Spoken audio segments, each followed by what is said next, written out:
It's been 2 weeks since the final Shapes release, and I'm spoiled for choice. Loading into the new Pale Heart destination, my map is filled with icons all fighting for attention. Each one hints at a future mystery, an unresolved thread teasing a potential story hook for this year's episodes and beyond. Here, with the final Shapes campaign finished, the Light and Darkness saga is over. But rather than feeling like an end, Destiny 2 is now brimming with potential. The story of the last few years, our big confrontation with the Witness, is done.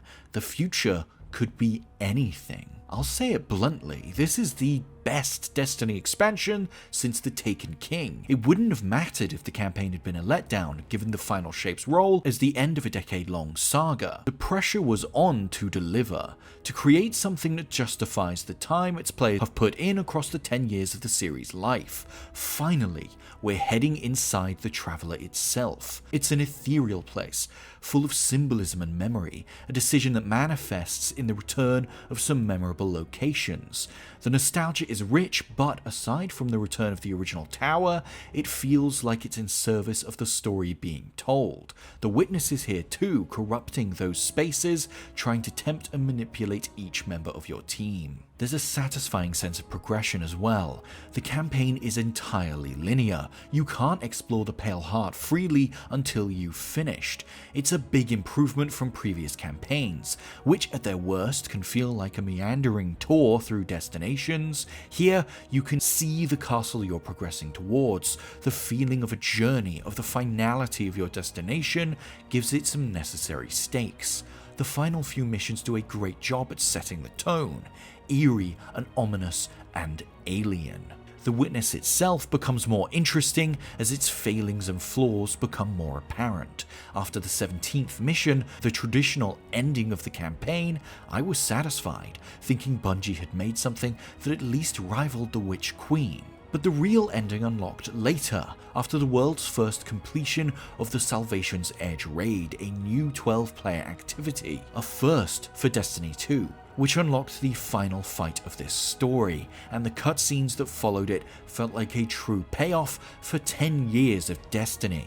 Here the focus is purely on the characters you have followed across this journey. It's masterful stuff. The early campaign is relatively easy going even on legendary difficulty, but the challenge ramps up as you approach the Witness and find yourself facing larger numbers of tormentors and subjugators, the heavy hitters of a new Dread faction. A new enemy type makes a massive difference to how fights play out. I've been playing Destiny 2 for long enough that target prioritization is second nature, so adding a new element to the mix makes for some fresh and unexpected challenges. But it's not just the new faction that adds some extra spice to the moment-to-moment play. Throughout the final Shape, there's a much greater emphasis on puzzles. The missions themselves frequently borrow from previous raids and dungeons, using glyphs, motes, and other mechanics in more simple, direct forms. Combat is also refreshed thanks to new sandbox features. The new Prismatic subclass is the major addition for this release.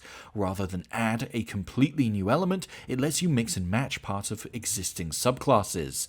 If the campaign is a triumph, it's what you'll do after it's finished that cements the final Shape's staying power. There's plenty of post-campaign missions to tackle, but more important is that the Pale Heart as a destination is less disposable than the patrol zones of past expansions. Pathfinder has also replaced the bounties of the ritual activity vendors for Strikes, Crucible, and Gambit.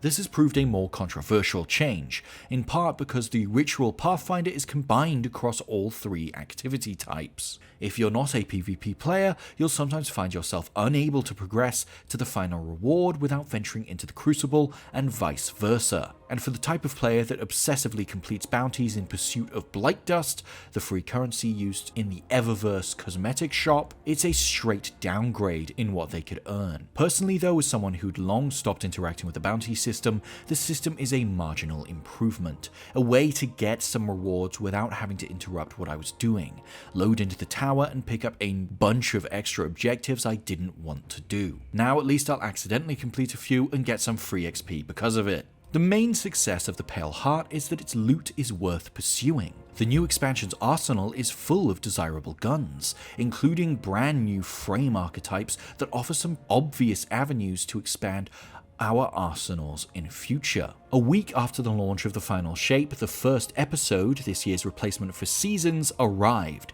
With it, even more interesting weapons were added to the sandbox, including a new grenade launcher archetype that acts as a legendary version of Witherhorde. I've barely touched the episode so far. I've still got too much to do in the Pale Heart. But based on what I've seen, I'm not blown away by its structure. Right now it feels like any other season, a series of story beats unfolding week by week, with a couple of activities to pass the time. However, it'll progress over the coming weeks, and subsequent acts will be a big test of how Year 7 will feel, and whether the switch from 4 seasons to 3 episodes makes for a justifiably meaningful improvement. It's no secret that Bungie has had a difficult year. Following Lightfall's disappointing release, the studio was hit by layoffs, with many key figures being let go. Numerous reports surfaced about tensions between employees and management, and much of the blame for the game's most controversial design decisions being placed at the studio management's feet. That Bungie's development team created an expansion this good out of that chaos is nothing short of miraculous. But now that it has, it feels crucial that Bungie as a studio listens to the community's reaction. This is the path forward, the version of a Destiny 2 expansion that delivers what its most dedicated players will want. It's the expansion all future expansions should aspire to be.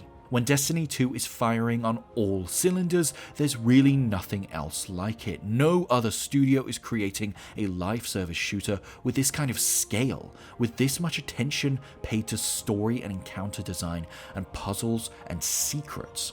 It's a game that has to live with its mistakes, alienating for new players, off-putting to those still appalled at the decisions made years ago to remove its oldest campaigns and raids, while still forging a path into the future.